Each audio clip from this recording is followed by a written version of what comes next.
sleet stung Helena Murphy's face so hard that her left eye watered and blurred the road, and still she did not slow because the baskets on her arms were already too heavy to set down and lift again. The wicker rims had bitten through wool and skin both. She felt each groove like a hot wire around cold flesh. Her fingers had split at the oven mouth before midnight. Flour had dried in the cracks, and now wet rope handles rubbed salt and water into them with every step. Dawn had not yet lifted clear over the Bath coaching road. The stones were black with rain. Her boots had begun taking water an hour earlier. Each footfall gave a soft, sucking sound that no one heard over wheels and hooves. She kept to the road's edge where splintered mud lay thinner. Carts passed and sprayed her skirt to the knee. A butcher's boy glanced at her and then away, quick as flint, as if seeing her hunger might oblige him to name it. Two women in neat morning cloaks paused under a shop awning while she limped past with cabbages, onions, stale ends of yesterday's loaves, and bones she would boil until they surrendered one pale broth for a household that called her burden. One of the women touched a handkerchief to her nose. Rose water drifted from her sleeve and vanished in the sleet. Helena adjusted her grip and walked on. Her stomach had been empty since yesterday afternoon. She had broken one crust in half at the scullery table after the trays had gone up to the family breakfast room, then wrapped the second half in cloth and forgotten to eat it because the evening company arrived early and demanded hot pies, candied peel, and coffee strong enough to bite the tongue. By the time the last dish was scraped and stacked, midnight had gone and the coal bin had gone low. She had carried 2 scuttles to the kitchen range, one to the nursery grate, one to Mrs. Whitcomb's dressing room, because silk did not warm itself. She had slept less than 3 hours in the attic. Rain had found the seam above her bed again.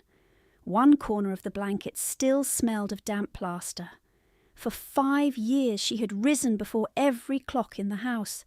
5 winters of striking flint with numb hands. 5 springs of lifting milk pails before light. 5 summers with heat from the ovens pressing her chemise to her spine. 5 autumns of preserving fruit she would not taste. She lit every fire. She kneaded every loaf. She skimmed every pan. She plated every breakfast and carried none of it to her own mouth. The townhouse on Merton Crescent had once been her father's, and she had known it when it held laughter, open windows, and music after supper. Now she knew it by hinges that stuck, pantry locks that turned from the outside, and a bell pull in Mrs. Whitcomb's chamber that rang like a summons from judgment itself. The hour before dawn belonged to her labour and to silence. She chopped wood in the yard with the hem of her skirt pinned up, breath smoking white, wrists aching from yesterday and the day before and all the days stacked behind them. She swept ash from hearths that had warmed other bodies while her own teeth knocked together in the attic. She kneaded dough under a draught that came hard through the scullery door. The dough rose. Her knuckles split. The house slept. Then the household woke and took its ease in rooms she had aired. In heat she had coaxed from damp coal. At tables she had laid straight enough to satisfy eyes trained to judge linen and silver, but never hands. She learned that invisibility had a sound. It was the scrape of a chair before someone said, "More butter," without looking toward the door. By the second week of March, the skin over her joints had gone from pink to a permanent hard red that no salve softened for long. Mrs. Davies, the old kitchen maid kept half retired and mostly ignored, once pressed a jar of goose fat into Helena's hands and whispered that it helped in bad weather. Helena used it twice, then hid it because Mrs. Whitcomb counted even grease now and asked questions when levels fell. Questions in that house were rarely questions, they were nets. Helena moved around them as one moved around open flame, quietly, precisely, without the hope of not being burned. Mrs. Whitcomb entered rooms with silk and scent and certainty. The rustle of her gown came first. Rose, water followed. Then judgment. Helena is late with the tea. Helena has no economy. Helena is the burden your poor father left me with. She said such things in front of coalmen, in front of the fishmonger, in front of the milliner who came to fit new ribbons for the two Whitcomb daughters, who smiled with identical mouths and watched Helena as if she were a cracked cup not worth mending. Wages were withheld because of debt no one explained. Household losses, Mrs. Whitcomb called it. Repayment. The figures changed whenever Helena dared ask. There was always another entry, another subtraction, another reason she must be grateful to sleep under that roof at all. Helena knew figures. That was one thing cruelty had failed to erase. Her father had taught her double entry on winter evenings, when she was still small enough to stand on a stool beside his desk and dip a pen without blotting. He had laughed when she corrected his transposed 6 and 9. He had said her mind was clean steel. After his death, the solicitor came twice. Then papers changed hands. Then Mrs. Whitcomb's name sat where his had stood. Helena had been told the debts were dire and immediate, that there was no inheritance to speak of, that prudence demanded economies. Economies meant dismissing staff until Helena's shoulders took their work. Economies meant locked cupboards and rationed candles in her room. Meanwhile, the drawing-room chandeliers burned for card parties below. She signed nothing and owned less each month than the month before. A gust drove sleet under her collar and down her spine. She nearly dropped the left basket, caught it with a jerk, and felt pain spear from wrist to elbow. She breathed through her nose, slow and thin, until the shaking eased. The street was filling now. Grooms led steaming horses toward the pump. Apprentices rolled up shutters. A baker's assistant in a clean apron called to another boy, laughing, and the smell of warm yeast drifted out, rich as mercy. Helena's hunger doubled on itself. She swallowed and tasted iron where she had bitten the inside of her cheek in her sleep. One more turn, and she would reach Merton Crescent. One more turn, and she would descend to the kitchen steps, scrape mud from her boots, set stock to simmer, mix oat porridge, beat eggs, slice ham, toast bread, polish the breakfast tray handles with a dry cloth, and ring for service as if her hands belonged to someone who had slept. She stopped at the corner instead. The decision did not arrive like thunder. It came as stillness. Her breath smoked in front of her. A carriage rolled past and splashed her hem. She did not move. The baskets dragged at her arms. She lowered them to the curb, one, then the other, and straightened slowly, palm pressed to her side where a stitch pulled hard. Across the street, a shop window held her reflection in warped glass. Thin face, dark hair escaped from its pins, eyes too large from fatigue, shawl mended at both corners. Plain, they said. They were not entirely wrong. Beauty had no use in a kitchen before dawn. Endurance did. She looked down at her hands. Raw knuckles. Burn scars pale against red skin. A crescent where the carving knife had slipped last month. Flour still lodged in the lines of her fingers like old chalk. These were the hands that fed them. The house rose each morning on these hands and gave them nothing back but orders. Her throat tightened, not with tears, with anger so old it had hardened and become structure. She could carry one more basket. She could lift one more pan. She could survive one more winter in the attic. She could do all of that. That was the cruelty of it. Her endurance had become their permission.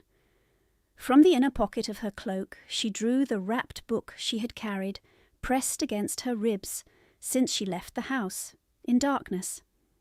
Her father's recipe ledger, brown calfskin worn smooth at the corners, grease stains from older years when he had tested pastries himself and laughed at failures.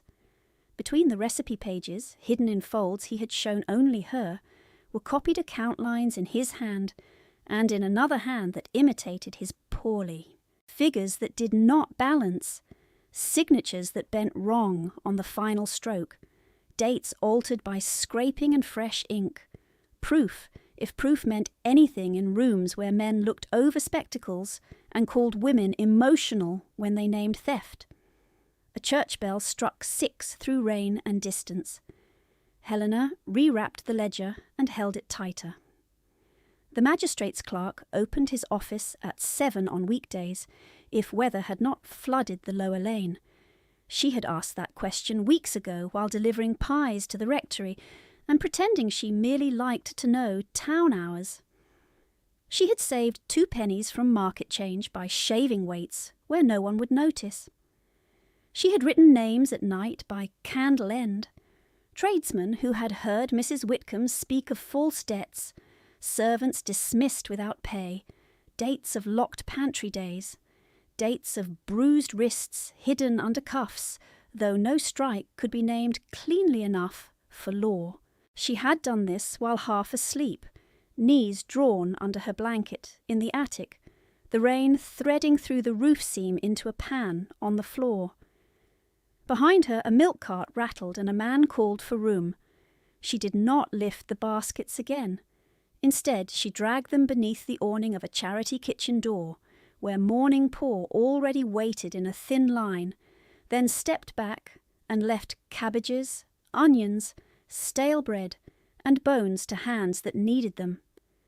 She tucked the ledger inside her cloak, pressed it once against her ribs and turned towards Stall Street and the magistrate's lane beyond, carrying nothing else. Cold water filled her boots anew. Her shoulders burned. Hunger hollowed her middle until she felt carved out. She walked anyway.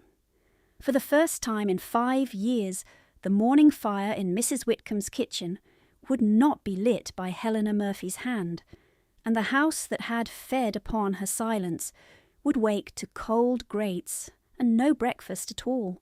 The road bent towards Stall Street, and Helena took it with her head down against the sleet, one hand braced over the ledger inside her cloak, as if weather itself might steal it. Behind her, Merton Crescent lay only a few turns away, yet the distance already felt strange in her body, like walking after fever when the floor seemed to tilt under each step. She knew, with the practical certainty of a cook judging coals, what was happening there at this very minute. Mary, from upper house service, would be hurrying down in unlaced boots to find a dead range. The nursery maid would shake cinders from a grate still black and cold. One of the Whitcomb daughters would ring once, then twice, then strike the bell pull hard enough to fray its cord. The footman would descend to shout for coffee, and meet a kitchen that smelled not of toast and fat, but wet stone and last night's ash. Mrs. Oinseats Whitcomb would appear in her morning wrapper with rose water on her wrists, and that fixed, patient smile she wore before she was cruel. Helena heard that smile in memory as clearly as sleet striking shutters. "The burden has grown lazy," she would say for the room. "It seems grief for her dear father has at last made her useless." It was always her father in Mrs. Whitcomb's mouth when pity could be borrowed, never when truth was required. Helena's father had coughed his life away over 3 hard winters, and every morning in the last of them she had warmed broth at dawn and carried it to his bed while he apologized for needing help in his own house. He had hated dependence more than pain. He would push himself upright against pillows, thin shoulders shaking, and take the bowl with fingers that had once turned account pages without trembling. "Helena, girl," he had said one February evening, voice reduced to a rasp of thread, "there is order in figures when men keep faith. Keep your own copy of all that matters." She had been 19 and still believed warning could prevent betrayal. She had nodded and said, "Yes, Papa," while outside the chamber door she could hear Mrs. Whitcomb's daughters laughing over ribbons in the drawing-room, already measuring rooms they did not yet own. Rain had run down the window-lead. The broth had cooled untouched. Her father died before the thaw, and the house lost its last witness who loved her enough to speak her name without contempt. She passed the draper's where her mother once bought plain lawn by the yard, and paid in coin counted twice, and the old wound shifted from ache to pressure so sharp it made her breath shorten. Her mother had been gone many years before Mrs. Whitcomb entered their lives, buried in the churchyard, with a stone too modest for the woman she had been. It was her father's second marriage that altered the house. At first it had been spoken of as prudence. "A man cannot manage staff and accounts alone," the vicar's wife had murmured over tea. "The girl needs female guidance." Helena remembered the day Mrs. Whitcomb arrived after the wedding breakfast. Sun on carriage lacquer, silk the colour of dark plums. 2 daughters stepping down first, gloved and bright-eyed, with matching curls and matching disapproval for the mud on Helena's hem from feeding kitchen fires before dawn. Mrs. Whitcomb had kissed Helena's cheek without touching skin, her smile careful as pinned lace. "We shall make companions of one another," she had said. "You must call me Mamma in private." Helena had answered because her father watched from the doorway with hope so naked it hurt to see. "As you wish." Companionship lasted less than a week. Helena's room, on the second floor, the one with morning sun and a narrow shelf of books, became Miss Agnes Whitcomb's because elder daughters require proper light. Helena moved to the attic for a fortnight, then stayed there 5 years. Her mother's walnut sewing chest disappeared from the landing and resurfaced in Miss Louisa's chamber with a fresh brass plate. Her piano practice hour was cut because scales disturbed conversation below. Her cloak, still sound at seams, was repurposed for a maid while she received one of Agnes's cast-offs with the lining torn. These were not thefts, society would have said. They were domestic adjustments. Helena learned the language by force. When Mrs. Whitcomb dismissed the old butler and 2 maids in the name of economy, Helena became kitchen maid, cook's help, laundress by night, and runner for market. When she asked once where wages entered the household book now that she worked full duty, Mrs. Whitcomb set down her teacup and looked at her over the rim. "Your board is wage," she said. "Your roof is wage. Your father left obligations, not gifts." Agnes laughed softly behind her fan. Louisa said, "She will never marry anyway. Better she learns usefulness." Helena had stood with a tray burning her palms through linen and said nothing, because speech would have cost her the one thing she still guarded, the ability to think clearly when shamed. Stall Street thickened with carts and umbrellas, and still she moved through it, carrying the full inventory of each small injury, as if each were written on bone. Mrs. Whitcomb's cruelties were never dramatic enough to scandalise neighbours. That was her craft. The lock on the pantry appeared only after Helena had gone 2 days on broth and crust, and when Helena asked for the key she was told she had become careless with sugar, so accounts required discipline. A plate left warming by the back stove was called theft if Helena ate before family trays returned. Cold tea at 6 in the morning was presented as correction for lateness, even on days she had risen first and slept last. Impossible tasks arrived with polite wording. Silver polished before breakfast, and nursery fires built, and fish cleaned, and pastry rolled for 12, while she also fetched coal because the scullion had been dismissed to save expense. If one duty failed by a minute, Mrs. Whitcomb would choose a public corner of the house and issue judgment where ears were present. "Observe, Mr. Finch," she told the fishmonger once as Helena stood with scales on her sleeves, "how generosity breeds indolence. To the coalman, her father spoiled her into incompetence. To a visiting cousin, I keep her from ruin out of Christian charity. Helena learned to keep her face blank, while shame rose hot under her skin. She learned to answer, "Yes, Mrs. Whitcomb," with neither speed nor delay, the exact tone that did not invite another blow of words.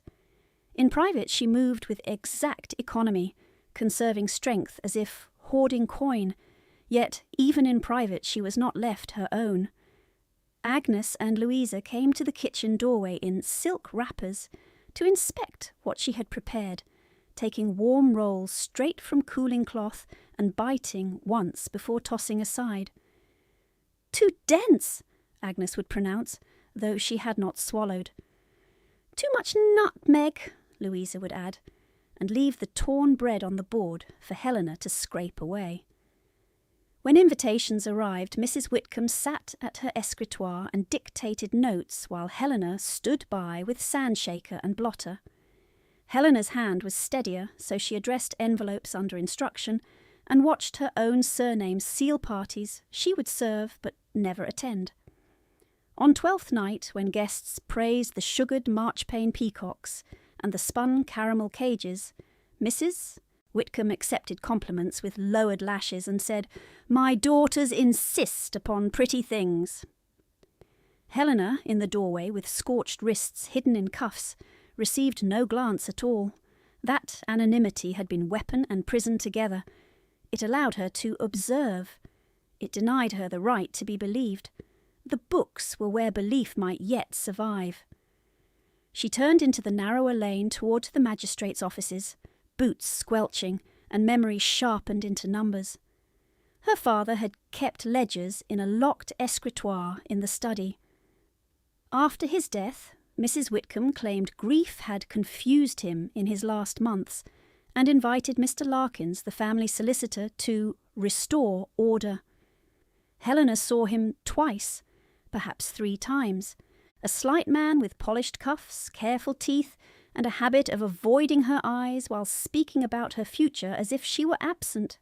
"Provision has been made," he said on the first visit, standing before the cold grate. "Household liquidity is constrained," on the second, with a cough into his glove. On the final visit, he did not come upstairs at all. Papers went in. Papers came out. The lock on the escritoire changed that afternoon. Helena had believed then that law wore a face she could petition if she waited and worked and gathered proof enough to survive contempt. So she gathered. In the ducal households and merchant homes where she delivered pies, she listened while men talked over her bent head. She noted dates when bills were said to be settled that did not match withdrawals Mrs. Whitcomb recorded. She copied, by candle stub, entries she was ordered to rewrite from draft sheets that vanished by morning. One ledger page listed payment to a coal supplier on a day no cart arrived. Helena remembered because she had burned furniture scraps to keep the nursery warm. Another showed her own signature on receipt of quarterly wages she had never touched. The final curve in the name slanted left, not right, a child's imitation of her hand. Her father had taught her how ink scraping left a pale scar on paper fibres. She found those scars under 3 altered dates. When she asked Mr. Larkins for review of estate accounts, letter folded on the best paper she could spare, no answer came. She sent a second note by the fishmonger's apprentice with 1 penny for his trouble. Still nothing. She wrote down both attempts in the back of her father's recipe ledger and marked them abandoned as contacts unlikely to respond. By late February she had accepted that silence itself was information. The legal door through the solicitor was shut. The magistrate's clerk was another door, narrower, colder, but open on fixed hours to any person who could stand and speak without fainting. The lane dipped, and the stone front of the clerk's office appeared through rain, plain as a chapel wall, 1 lamp burning dim behind wavy glass. Helena stopped beneath the eave, breath clouding, and drew the ledger out once more to make certain the tucked pages had not shifted in the wet. Receipts, draft copies, names, dates. Her father's recipes between them like a pulse from a former life. Veal pie with mace, lemon syllabub, brown bread from winter oats. She touched the margin where his hand had written, in a flourish steadier than any she had seen since. Begin early. Heat must be ready before hunger wakes. For 5 years she had obeyed that line for others, and called it duty. This morning she had chosen a different hunger. At her back, bells from St. Michael's struck the 7:15. A carter glanced at her, then at the office door and moved on. Water dripped from her hem and pooled around her boots. Her fingers trembled from cold and fatigue. But when she closed the book and held it against her chest, her grip did not loosen. The latch clicked from within. A clerk in ink-dark sleeves opened the door an inch and peered out at the weather and the woman waiting in it. "Office opens at 7, he said, not unkindly. Helena lifted her chin, rain on her lashes, and answered in a voice worn thin but steady. "Then I am on time." "Then I am on time." The clerk had only just widened the door when a crack like split timber shot through the rain from the mouth of Stall Street, followed by a horse's violent scream and the hard, unmistakable thud of a body striking stone. The sound hit Helena in the chest. The clerk flinched and turned. A woman cried out. Men began shouting at once, each voice over the next, none waiting to hear. Helena saw the carriage only in pieces at first. One rear wheel jolted crooked in a rut where cobble had lifted, one trace tangled, one grey horse rearing blind with foam at its bit. A small figure in a dark blue coat lay twisted near the step, half in running water at the gutter edge. She had spent 5 years teaching her body to move before permission came. She did not ask leave now. She thrust the ledger into the clerk's hands without looking. "Keep this dry!" Then she ran. Mud sucked at her boots. Her skirt slapped wet against her shins. By the time she dropped to her knees in the street, her palms were already under the child's head and shoulder, lifting him clear of the gutter flow before wheels or hooves could shift again. He could not have been more than 8, fair hair plastered to his forehead. One narrow line of blood at the temple where skin had opened against stone. His lashes fluttered. His breath came in shallow, panicked catches that made his ribs jump too fast. His right wrist lay wrong, bent inward where no joint should bend. A coachman lunged forward and then halted, swearing under his breath, hands useless in air. Another man reached to pull the boy upright. "Do not move him!" Helena's voice cut sharper than she expected. The man froze. Rain ran down the side of her face and into her mouth. She spat water and forced her own breath to slow so his might follow. "You, remove that wheel chock and wedge the rear. Now, if this carriage shifts, it will crush him." The coachman stared one beat too long at her torn cuffs and soaked hem. Then urgency finally caught him and he ran to obey. Helena slid her folded cloak under the child's head. He whimpered. She leaned close enough that her hair brushed his cheek. "Look at me. You are safe. Breathe with me. In through the nose, out slowly." His eyes found hers, grey and huge with shock. He tried once, failed, and gulped air instead. She laid 2 fingers at the side of his neck, counting rhythm against pulse. 2 fast, still regular, good enough. She touched his shoulder and then his collarbone, quick and firm. Checking for obvious breaks she could feel through wet wool. He gasped when her hand reached his right forearm and tried to pull away. "I know," she said. "I know. Do not fight it." Across the street, the woodseller had dropped a bundle of kindling in the scramble. Thin ash sticks lay scattered over rain-black stone. Helena snatched two, wiped grit off against her skirt, and snapped one to length with both hands, ignoring the bright sting as split skin reopened over her knuckles. "Cloth!" she called without looking up. "A clean strip! Any of you?" No one moved quickly enough. The clerk, pale at the office step, held out his ink rag with a helpless expression. Helena shook her head once. "Filthy!" She yanked the hem of her own petticoat free at the seam and tore a strip with her teeth and both hands. Thread gave with a rasp. She set one kindling piece along the child's forearm, one beneath, and bound them tight enough to hold, loose enough not to choke blood from the hand. He cried out. She kept her grip steady and spoke as if she were soothing milk to simmer. "Angry pain is better than hidden pain. Keep looking at me. Tell me your name." "Thomas," he whispered, teeth beginning to chatter. "Good, Thomas. I am Helena. Squeeze my fingers with your left hand." He did, weakly. She nodded. "Again." He squeezed harder. She glanced at his pupils, at the line of blood, at the rain washing pink into the gutter and away. Head wound likely shallow. Wrist likely broken. Shock rising. If he cooled much longer in sleet, he would begin to shake uncontrollably and lose what little steadiness remained.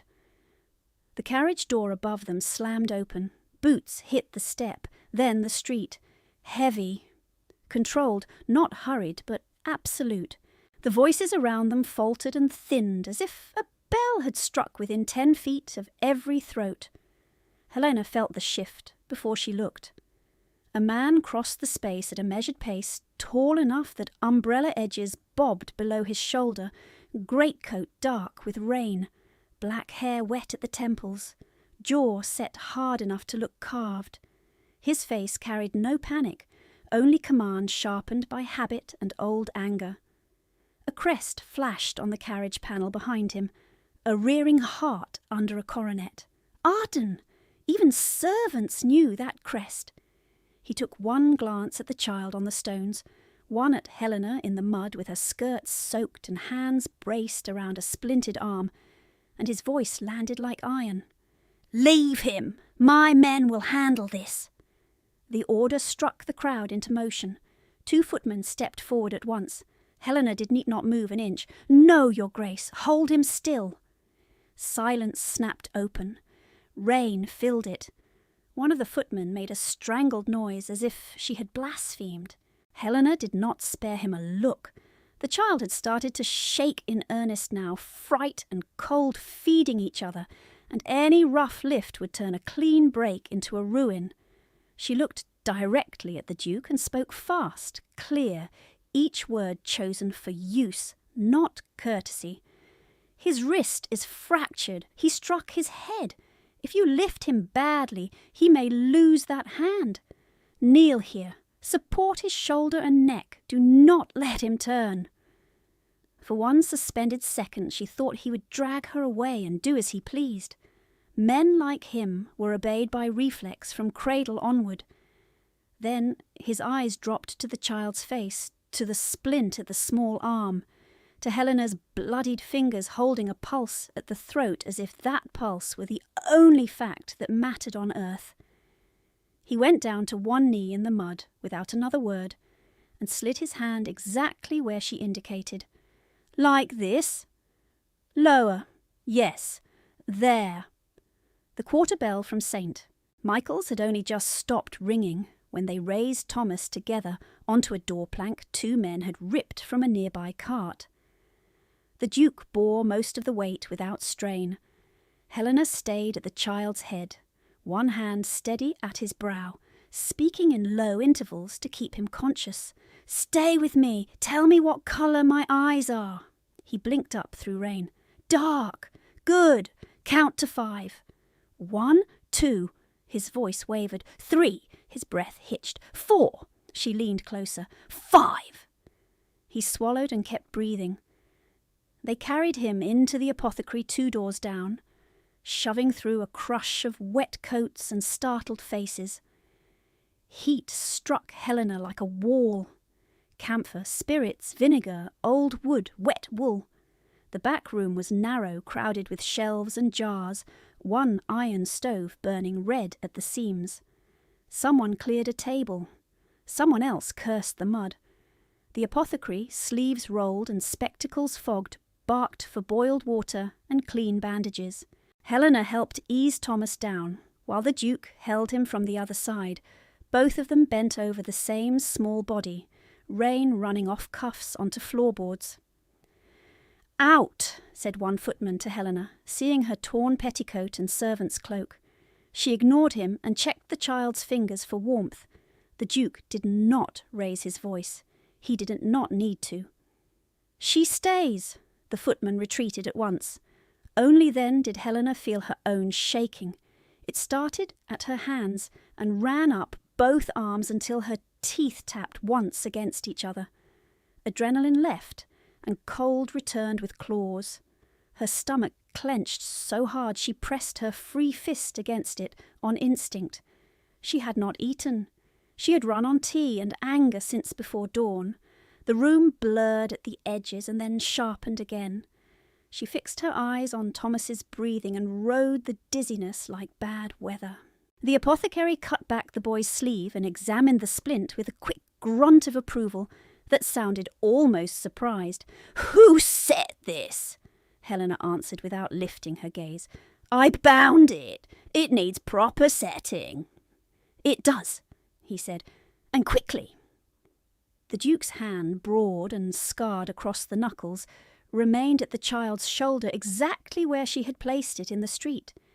He had not wiped the mud from his coat. He had not removed his glove on the free hand. His profile in the stove light was severe as winter stone, but he did not release Thomas even when the boy whimpered and twisted. He merely adjusted his grip to steady without hurting. Thomas opened his eyes again and looked between them with the dazed trust of the injured who choose any fixed point in pain. "Uncle!" he whispered. The title landed through the room like another command. Heads turned. A woman near the door bowed too late. The apothecary straightened at once, face tightening into formal caution. Helena felt recognition ripple after it, not merely Arden by crest. The Duke of Arden in person, in rain and mud, kneeling on a public street because she had told him where to place his hand. He looked at her then, for the first time, as if seeing more than her instructions. His gaze moved once, precise and unsparing, from her soaked hair to her thin shawl, to the raw splits across her knuckles where fresh blood mixed with rainwater, to the burns whitening old skin at her wrists. No gentleman in Mrs. Whitcomb's circle had ever looked at her that directly. Most looked through. His gaze did not. "What is your name?" he said. "In full." "Helena Murphy, Your Grace." "Are you attached to a household, Miss Murphy?"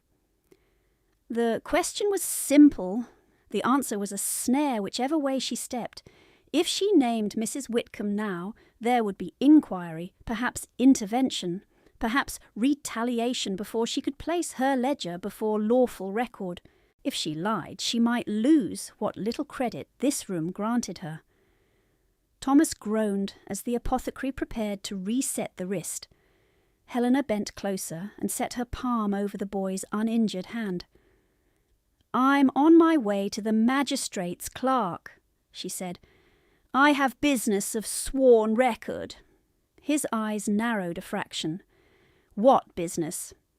"Mine." He held her gaze one beat too long for comfort.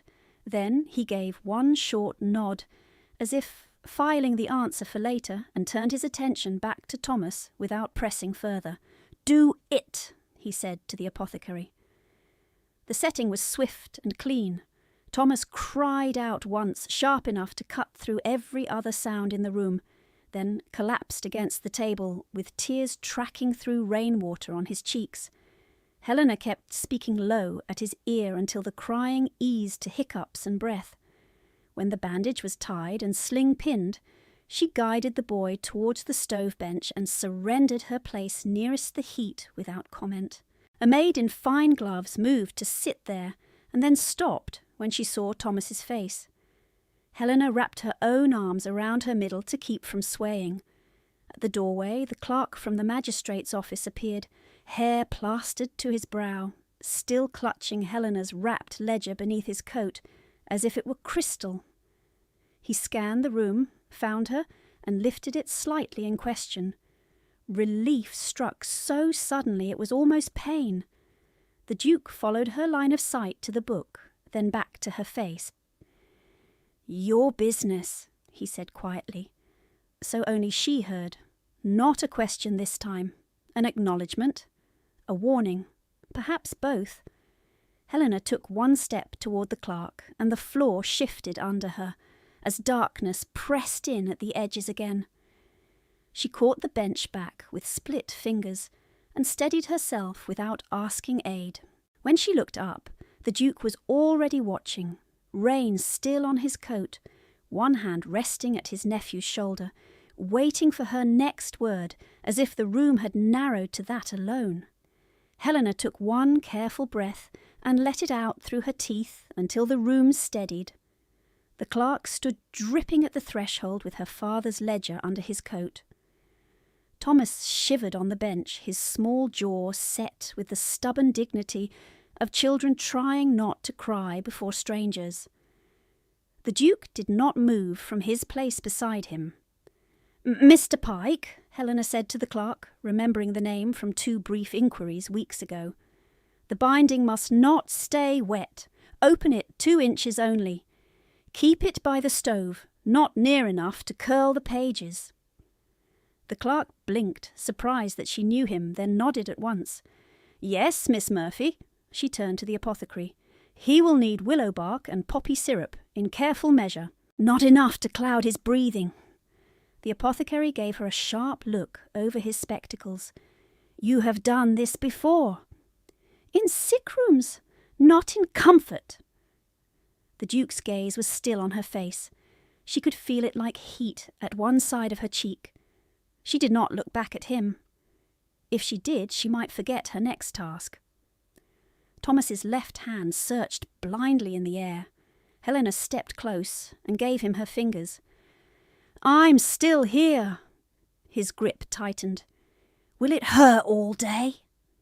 "It will hurt less each hour if you keep the arm still. You must be braver than the pain, and I think you are." He swallowed and nodded against the sling. Behind them, boots struck the floorboards in rapid succession as 2 of Arden's men pushed in through the crowd. One carried a dry greatcoat, the other, a narrow-faced gentleman in a travelling cravat damp from rain, spoke with the clipped urgency of a household accustomed to command. "Your Grace, the carriage is prepared. We must remove Master Thomas at once. Doctor, Ellery is already on his way to Arden House." The Duke did not rise. He moves when Miss Murphy says he moves. The gentleman's eyes cut to Helena, took in torn petticoat hem, soaked skirt, and split knuckles, and hardened with class-born disbelief. "With respect, Your Grace, she is not—" "She is the reason he has use of that hand." The room quieted again. The gentleman bowed his head, by habit, more than consent. "As you wish." By the time St. Michael's struck 7:30, the worst tremor had left Thomas's limbs. Helena checked his pupils once more in the stove-light, and found them equal. She touched the bandage at his temple. Dry now. Good. She turned to the Duke. "He can travel if the wheels are slow and the road level. Keep him upright. If he sleeps, wake him every quarter hour until noon. If he vomits or forgets his own name, send for a surgeon immediately." "I will." She hesitated, then added, "Do not let anyone jolt his wrist to test if it still hurts." "They do that to boys." A muscle moved once at the Duke's jaw. "No one will touch him without my leave." The apothecary cleared his throat and named the cost of tinctures and dressings. It was not a large sum for a duke. It was 3 weeks of hidden pennies for Helena. She had exactly 2 pennies left in her pocket after paying the apprentice who carried her second note to Mr. Larkins. The Duke reached for his purse. Helena spoke before he could place coin on the counter. "Charge 1 vial of willow bark to me." The apothecary stared. "Miss, you cannot be serious." "1 vial for the child's first night. I asked for it. I will pay what I can now and the rest by week's end." The narrow-faced gentleman gave a soft, incredulous breath. "Your Grace, this is unnecessary theatre." Helena turned on him with a steadiness that surprised even her. "Pain does not become theatre because it belongs to someone wealthy." The words landed. The gentleman coloured and stepped back. The Duke set his purse down but did not open it. Why? She knew what he asked. Why pay when she had no bread? Why insist on debt she could not carry? Why stand upright when her knees shook? "Because I gave the instruction," she said.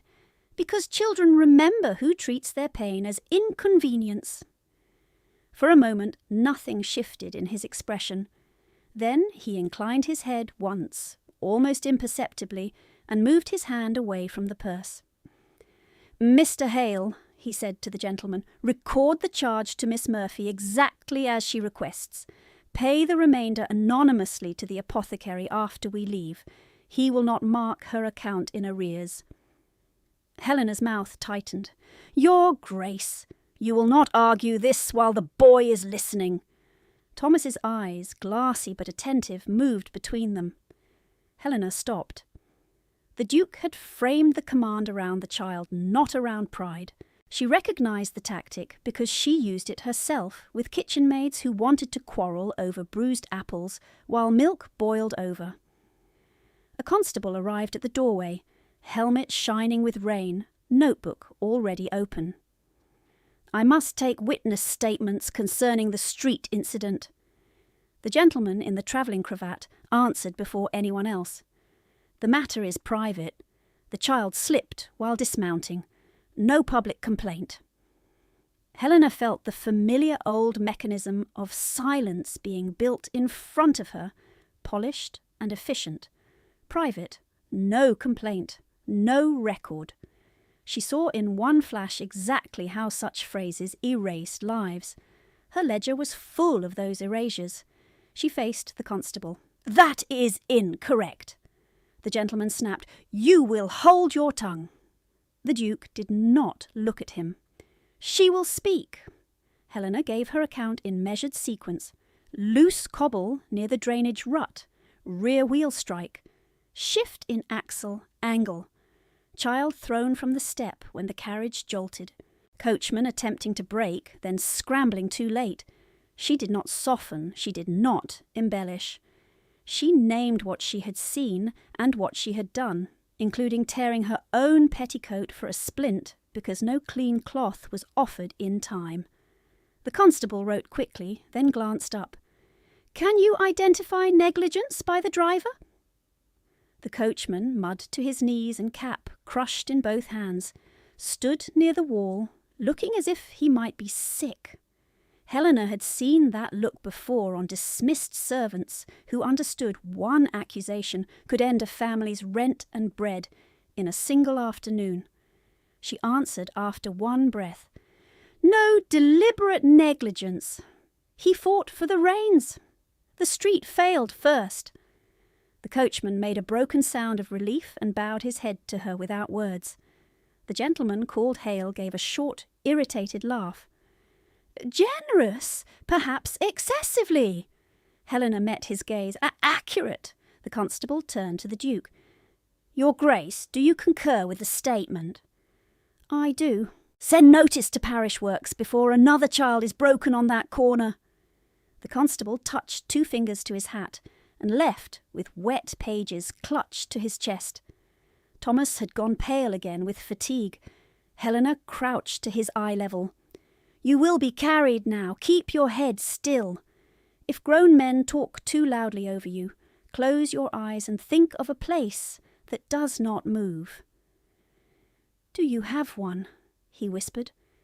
She thought of her father's old study before the locks changed, of winter light on account pages, of one room in that house where voices had once been kind.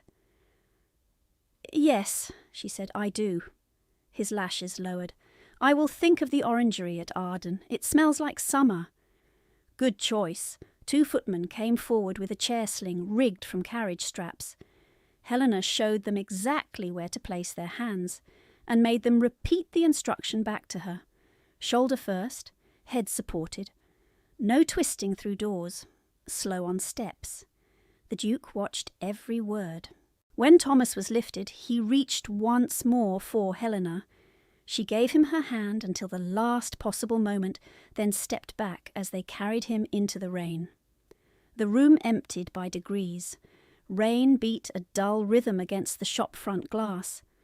Mr. Pike stood by the stove, carefully fanning pages of the ledger, with a scrap of card as if tending a fragile bird.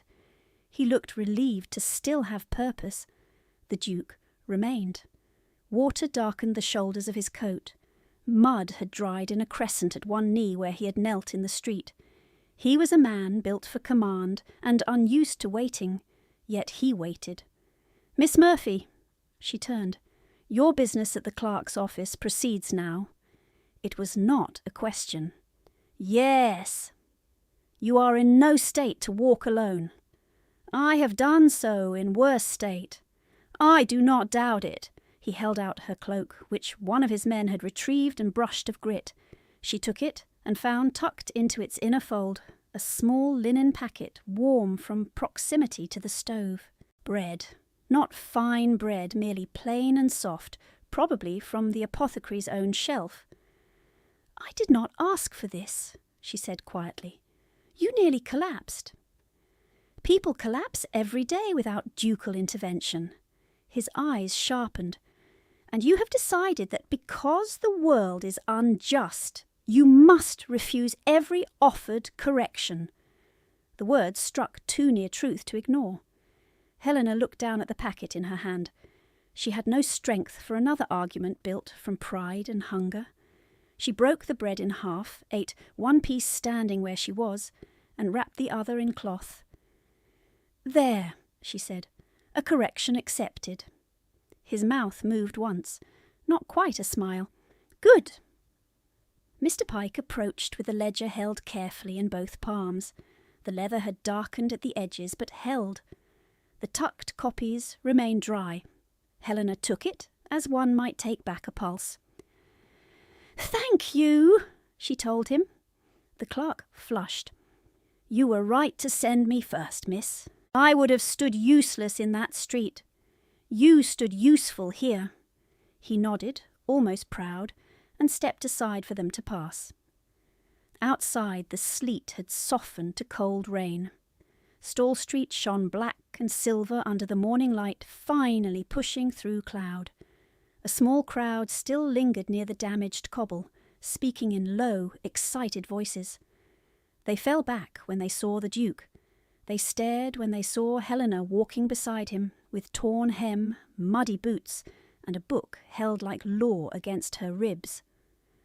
Halfway to the clerk's door, a woman in lavender silk swept from a hired carriage and stopped short at the edge of the gathered onlookers. Rose water carried even through rain. Mrs. Whitcomb. Agnes and Louisa flanked her in matching cloaks, cheeks bright with indignation and curiosity. Mrs. Whitcomb's gaze fixed on Helena first, then on the Duke beside her, then on the mud at Helena's knees. Calculation flickered behind the practised distress that arranged itself over her face in less than a breath. "Helena," she said, voice pitched for witnesses, "there you are. We have been in agony. You abandoned the house without notice. Breakfast was ruined. Your sisters were frantic." Agnes pressed a hand to her chest in a performance too polished to be sincere. Louisa looked Helena up and down and smiled without warmth. Mrs. Whitcomb advanced one step, silk whispering. "And now this spectacle, kneeling in filth before strangers, attaching yourself to his grace in public streets. Have you no shame at all?" The words were familiar. They had been honed over years for maximum cut with minimum visible force. Helena felt the old reflex rise, lower eyes, apologise, retreat. She did not obey it, not now, not with ledger in hand and rain washing the apothecary mud from her skin like witness. She did not attach herself to anyone, said the Duke. Mrs. Whitcomb startled at the sound of his voice directed at her. She curtsied fast and shallow. Your Grace, forgive this domestic embarrassment. The girl is unstable from grief and overwork. We manage her as kindly as circumstances permit. Helena looked at him then, not to ask rescue, only to see what he would do with a lie offered so smoothly it had passed for truth in drawing-rooms for 5 years. He said nothing yet. He watched Helena instead. The choice was hers. She stepped forward until she and Mrs. Whitcomb stood 1 arm's length apart, close enough to smell rosewater and wet silk over rain. Her own voice came low, steady, and audible to every person huddled under awnings, pretending not to listen. I'm going to the magistrate's clerk to swear record. Mrs. Whitcomb's painted calm thinned. Do not be absurd. I carry my father's ledger and copied accounts.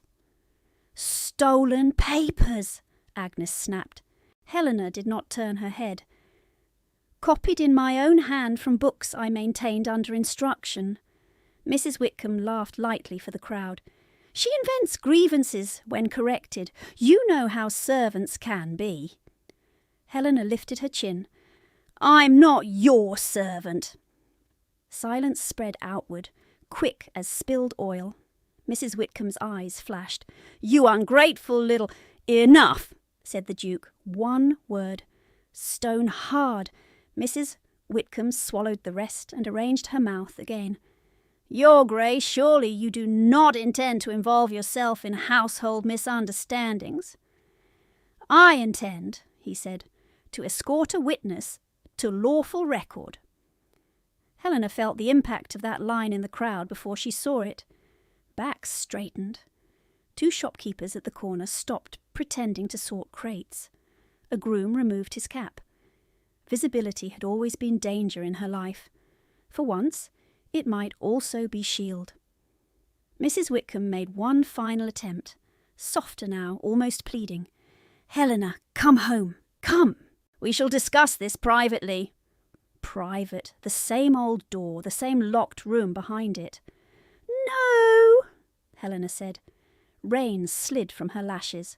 Her hands were shaking again from cold, from hunger, from the cost of standing upright in public against the woman who had trained her to fold.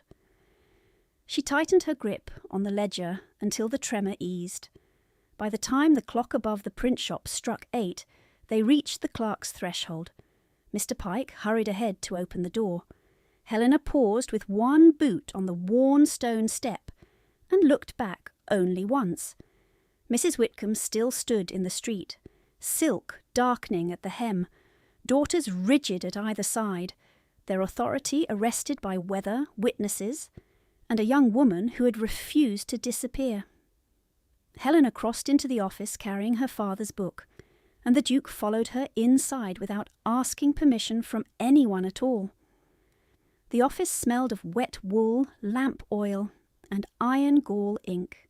Helena felt all 3 in the back of her throat as soon as the door shut behind them.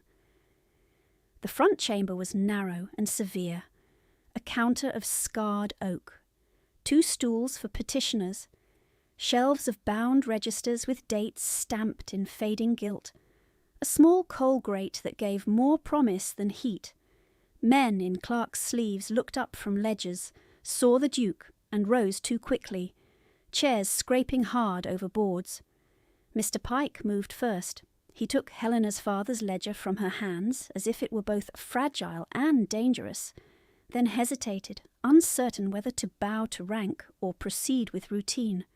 His gaze flicked to Arden.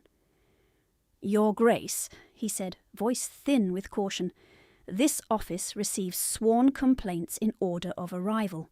There are forms for property dispute, wage dispute, and confinement allegations. If Miss Murphy wishes to proceed, she must declare category and relation to household. Helena stepped toward the counter. All three. A silence followed that had weight. One clerk stopped breathing for a beat. Another set down his pen with deliberate care, as if sudden movement might spill more than ink. Arden removed his gloves, finger by finger, and laid them on the counter edge. "You heard her?" Mr. Pike swallowed. "Yes, Your Grace." He gestured Helena into the inner room where affidavits were taken. It had one tall desk, two straight-backed chairs, and a witness bench against the wall. A high window admitted grey light and the sound of rain striking stone. Helena remained standing. She did not trust her knees if she sat too soon. Mr. Pike opened a fresh register, blotted his pen, and looked to her. "State your full name." "Helena Ann Murphy." "Age?" 23. "Place of residence?"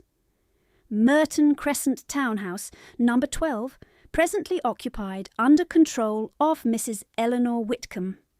Mr. Pike's pen moved. "Nature of complaint?" She placed her palm on the worn leather cover of her father's ledger. "Fraudulent alteration of estate accounts. Withheld wages entered as paid. Coercive confinement by pantry and access restrictions. Verbal degradation in public business contexts. Misappropriation of inherited property and household authority after my father's death." The words sounded too orderly for what they contained. They sounded like figures, not hunger. Like categories, not 5 winters in an attic. Yet order was what law demanded, and she had come to law. The bench behind her creaked once as Arden sat. He did not speak. He did not leave. His stillness altered the room more than command had. By the time the clock in the outer chamber marked 8:15, Helena had named 27 entries from memory, and matched each to a copied line tucked between recipe pages. Mr. Pike checked dates twice, then passed each slip to a junior clerk for duplication.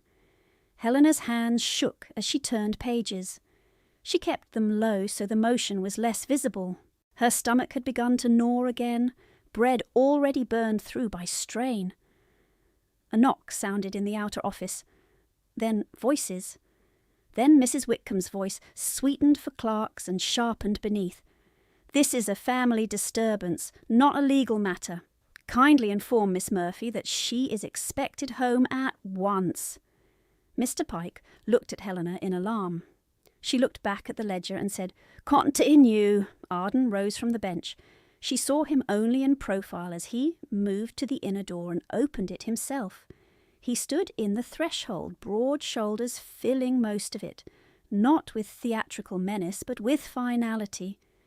Mrs. Whitcomb halted 2 paces back, Agnes and Louisa behind her in damp cloaks, disapproval arranged across all 3 faces.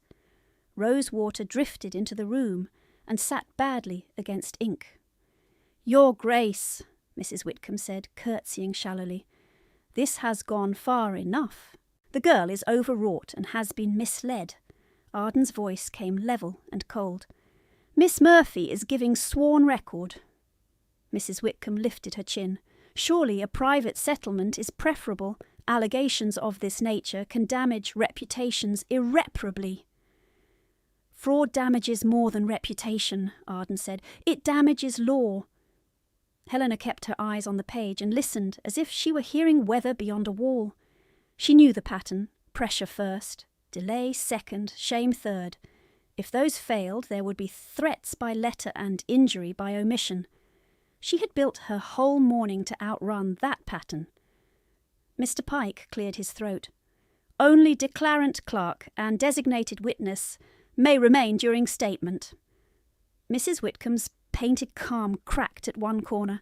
"I am her mother." "You are not," Helena said, still reading from the ledger, "and my father's marriage record reflects that." The room went still.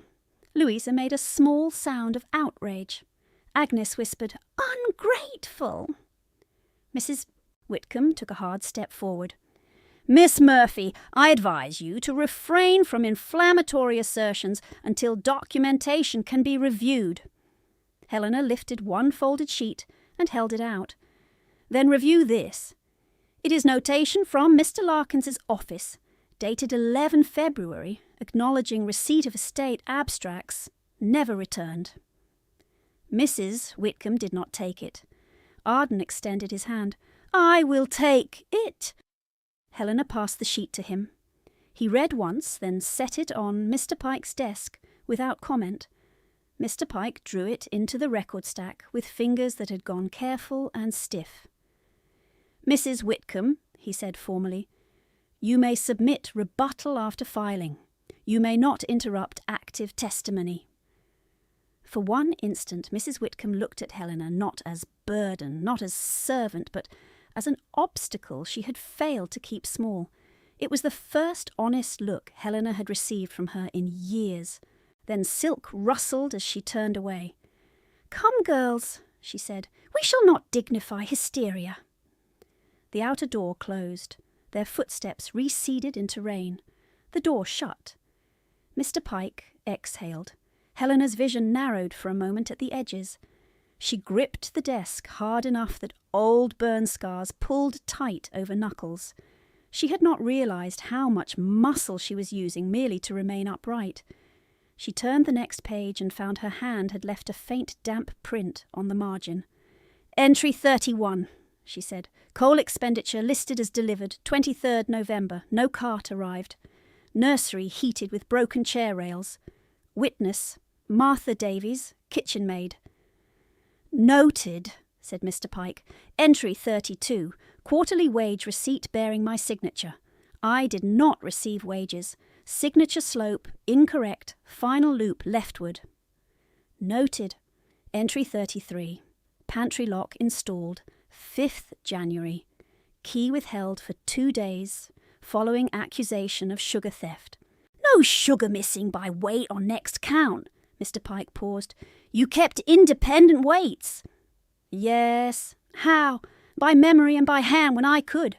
He nodded slowly, then wrote. The high window rattled as wind shifted. Rain ran down the glass in narrow threads. Helena read on. Names, dates, amounts. She gave each one cleanly. If her voice trembled, it did not break. She heard chairs moving outside, clerks passing, boots on boards, a world continuing while she cut open the one that had enclosed her. By 9:30, her back had begun to ache in a hard line from shoulder to hip. She rolled one shoulder once and kept going. Arden had resumed the bench. He had not interrupted. He had not asked questions. But every time she reached for another sheet, she could feel his attention sharpen fractionally, as if counting with her. At a little past 10, Mr. Pike set his pen down and rubbed his cramped fingers. Miss Murphy, we must pause to recopied pages before formal oath and sealing. You may sit. I will stand. Miss, your hands are white at the knuckles. I will stand. Mr. Pike looked helplessly toward Arden, then away as if ashamed to do so. Helena hated that look. She hated being read as breakable in rooms where men wrote fates in neat lines. She reached for the next slip, and the room tipped sideways. Not far, not enough to fall. Enough that she caught the desk edge late and heard wood strike her ring finger. Pain flashed bright and thin. Mr. Pike rose half out of his chair. Arden was already on his feet. Stop! One word! Quiet! Absolute!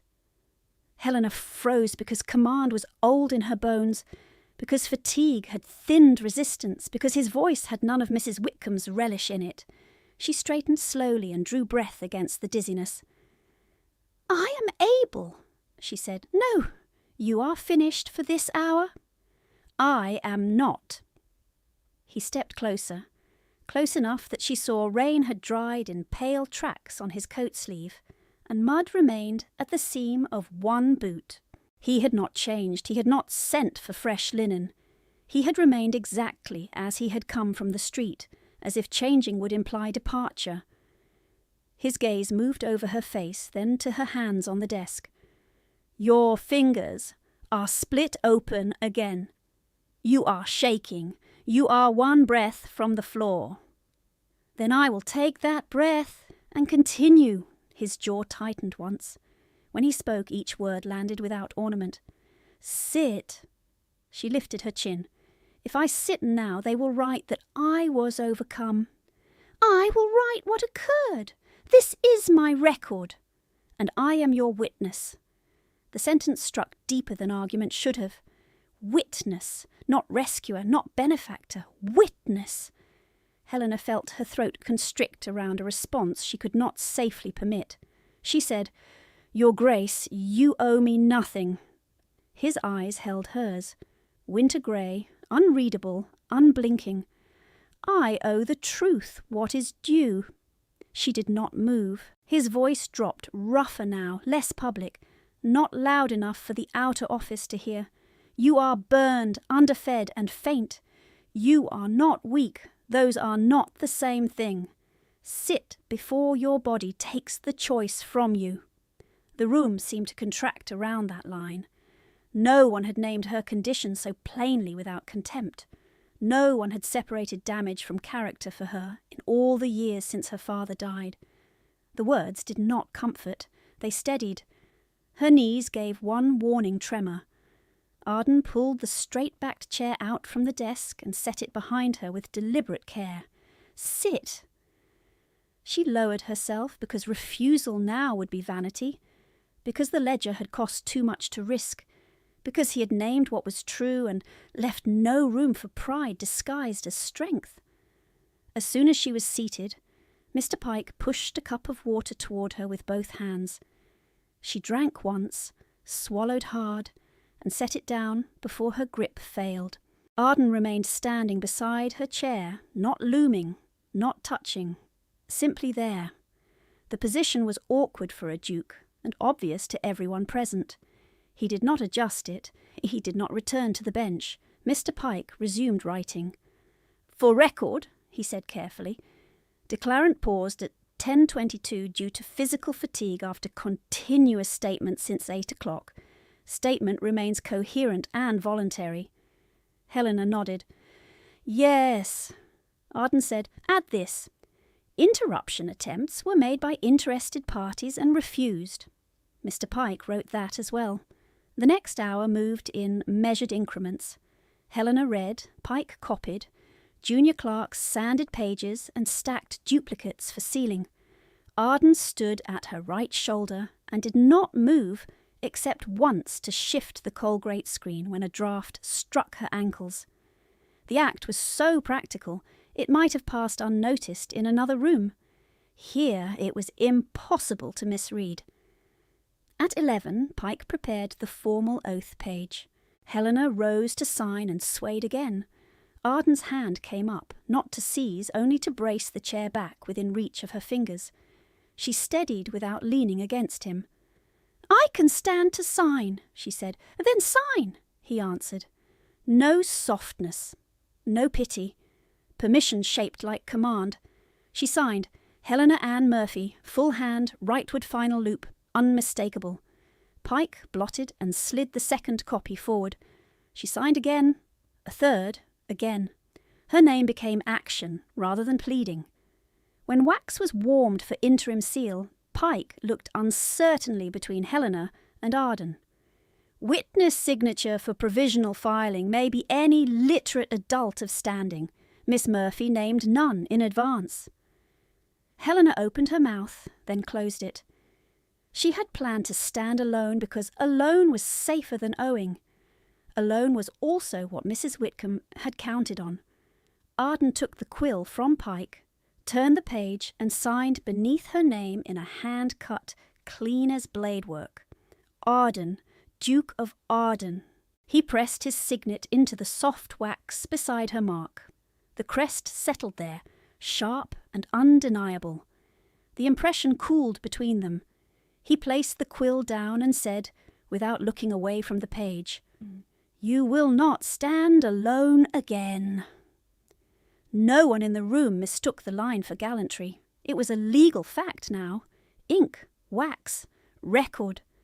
Helena felt the old architecture inside her shift by one load-bearing beam.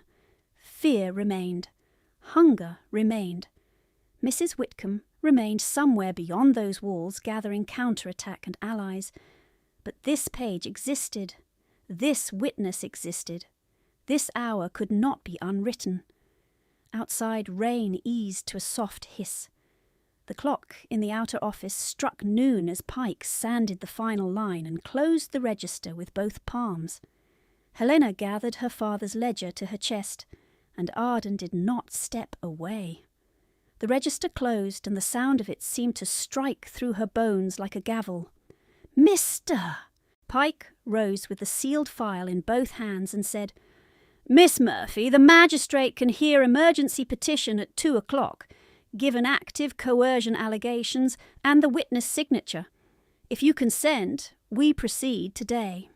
Helena felt the room tilt again, not from faintness this time, but from the scale of what yes would cost before sunset.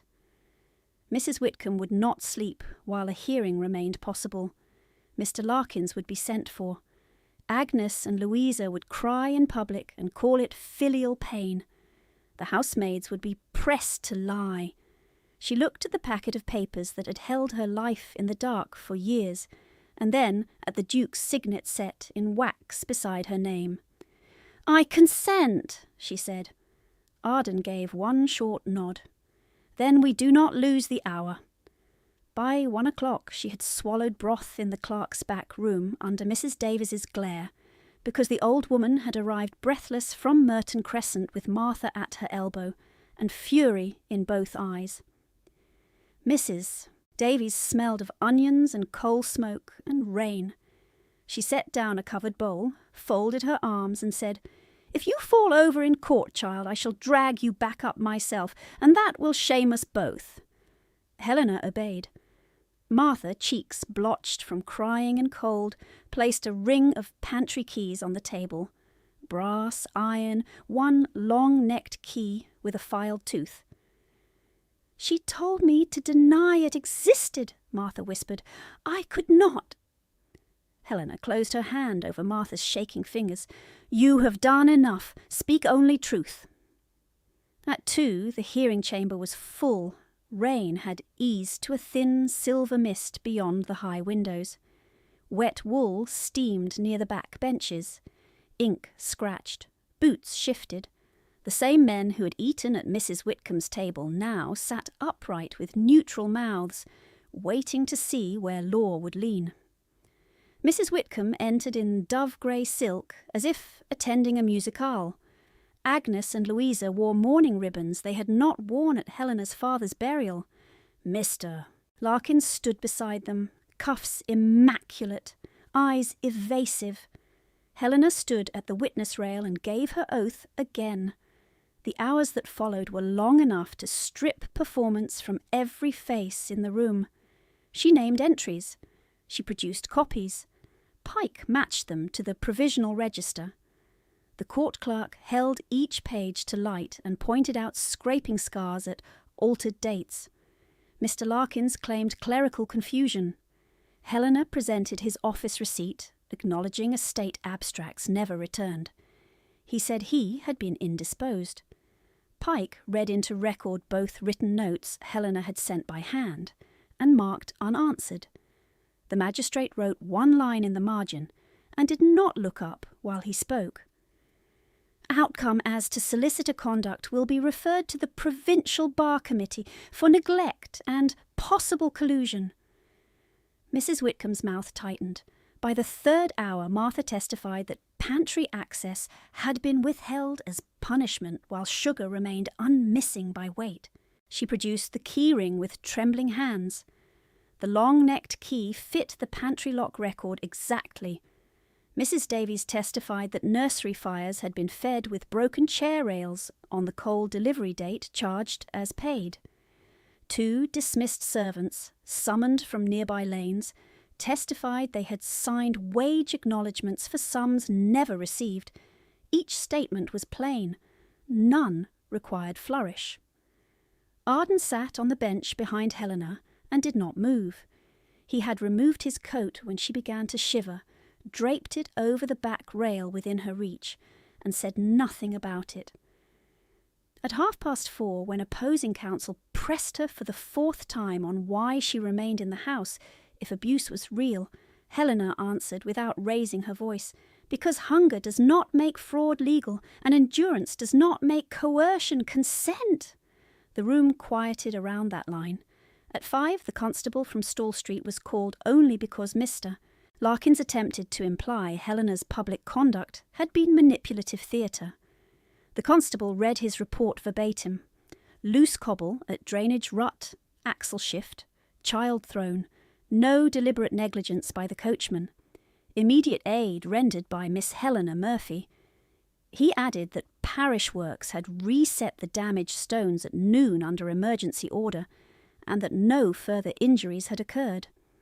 The coachman, waiting in the corridor with her cap in both hands, wept once in relief when dismissed without charge. One thread closed cleanly. At 6, candles were lit in wall sconces. Wax scent replaced damp. The magistrate asked for final submissions. Mrs. Whitcomb stood and called Helena unstable from grief. Agnes described Helena as ungrateful. Louisa said she had always wanted attention. Mr. Larkins warned against letting domestic disagreements become precedent. Helena watched them speak and understood, with a cold clarity that did not wound as it once had, that none of their looks from that morning had hidden a larger secret. They had known only entitlement. Their loaded silences had held nothing else. When her turn came, Helena set her father's ledger on the rail, opened to his hand, and spoke to the bench. "My father taught me that figures are promises made visible. These pages fed this house. These copied lines were altered to erase wage, inheritance, and legal standing while preserving appearances. I ask for no favour. I ask for record to match fact." The magistrate folded his hands. "Miss Murphy, submit the original." She hesitated one breath, then surrendered the ledger. The clerk stamped receipt and read it aloud into evidence. One brown calfskin household and account ledger, weathered, complete, containing culinary entries and concealed estate annotations, in 2 identified hands. Physical evidence accounted. Judgment was read at 7 in the same chamber, with doors opened so the corridor could hear. Fraudulent debt instruments, void, estate control pending audit, transferred to Helena Murphy as lawful heir, withheld wages, payable with penalties from seized Whitcomb accounts, coercive household restrictions substantiated, interim protective order granted. Mrs. Whitcomb removed from house authority pending criminal proceedings on fraud and unlawful confinement counts. Mr. Larkins's files seized for review. Martha and Mrs. Davies retained as protected witnesses and salaried staff under temporary court order. 2 guards stepped forward when the clerk finished. Silk rustled. Mrs. Whitcomb turned white beneath powder. "This is absurd," she said. "You cannot remove me from my own home." The magistrate's voice did not rise. "It was never legally yours." Agnes began to protest. Louisa reached for her mother's sleeve. A guard opened the side door. "Mrs." Whitcomb went under escort through the same public corridor where she had called Helena Burden for 5 years. No one applauded. The silence was colder than that. In that silence, Arden rose and faced the gathered gentry who had attended from appetite for scandal and stayed for precedent. Rain tapped the high panes. Candlelight held on his profile like steel. "You ate because she starved," he said. "That ends today." No one answered him. On the courthouse steps, the mist had turned to clear night cold. Helena's knees shook from exhaustion she could no longer hide. The street lamps had been lit. Mr. Hale, the narrow-faced gentleman who had dismissed her in the apothecary, approached with hat in hand and eyes lowered. "Miss Murphy," he said, formal and strained. "I spoke without honour this morning. I was wrong." She looked at him a moment, then inclined her head once. "Do not do it to the next woman." He swallowed. "No, Mr." Pike emerged behind them, carrying 2 wrapped bundles. "Certified copies for you," he said. "Original ledger remains in court vault tonight and is available for supervised return tomorrow." He held out the receipt, and Helena signed for transfer with a hand that still trembled. Every sheet was accounted for. Every page had a place. Arden stood 1 step below her, on the stone stairs, looking up. "If you do not cook tomorrow," she asked, voice thin with fatigue but steady, "what will your house do?" "It will wait until you choose," he said. 3 weeks later, on a clear morning in April, she stood in the small chapel at Arden House, with Mrs. Davies on one side and Martha on the other, and answered the vicar in a voice that did not waver. The special licence lay on the lectern. Arden answered in the same clipped register he used for command, but when he placed the ring he paused long enough for her to breathe. No orchestra, no crush of spectators, only witnesses who had carried truth when it was expensive. After the register was signed, he led her not to a drawing-room but to the ducal kitchen. New copper hung bright on the wall. The range had been rebuilt with proper flues. 6 paid staff stood in a line. 2 cooks, 1 baker, 2 scullery maids, 1 pantry clerk. Martha wore a clean apron and a look of stubborn pride. Mrs. Davies held the household ledger under her arm like a sceptre. Arden took Helena's father's restored book from a cloth wrap and set it on a central stand above the preparation table. "Your book," he said. "Your authority." Helena touched the cover once. "Wages weekly," she said to the room. "Meals before and after shift. Pantry never locked from staff. Sick days recorded, not punished. If any order violates these terms, it comes to me first." "Yes, my lady," they answered, not from fear, from structure. 2 days after the wedding, Helena walked to the apothecary herself at noon and placed the remaining coins for the willow bark vial on the counter. The apothecary pushed them back gently. "Already settled," he said. "Anonymous." She set the coins in his poor box anyway. "Then mark this for children without payment." "Marked," he said. By the 2nd week of May, the attic roof seam at Merton Crescent had been repaired under court order before tenant transfer. Helena stood in that room once, looked at the old water stain above where her narrow bed had been, and felt no pull to keep the place. She turned the key, handed it to the bailiff, and left it closed behind her. Some looks from neighbours followed her down the lane, curious, assessing. None became speech. On the first morning she slept past dawn. Sunlight had already reached the bed curtains when she woke with panic clawing her throat. She sat upright, counting failures that had not yet happened. No fires lit, no dough mixed, no trays sent, bells ringing unanswered. The old terror was physical, heart hard against ribs, breath too quick. She threw back the coverlet and crossed to the corridor in bare feet. No bells rang. From below came the measured sounds of a working kitchen already in rhythm. Kneading on wood, low voices, coal door shut with care, kettle beginning to sing, no shouting, no summons, no one calling burden. She descended 1 flight and stopped at the landing. Mrs. Davies was at the long table checking a wage roll. Martha was tasting broth with a clean spoon. A young maid laughed once, softly, then apologised, and was told by the head cook to keep laughing if the bread rose true. Arden stood by the doorway in shirt sleeves, reading dispatches he had not yet opened. He looked up when he felt her there. "You are awake," he said. "I overslept." "Yes."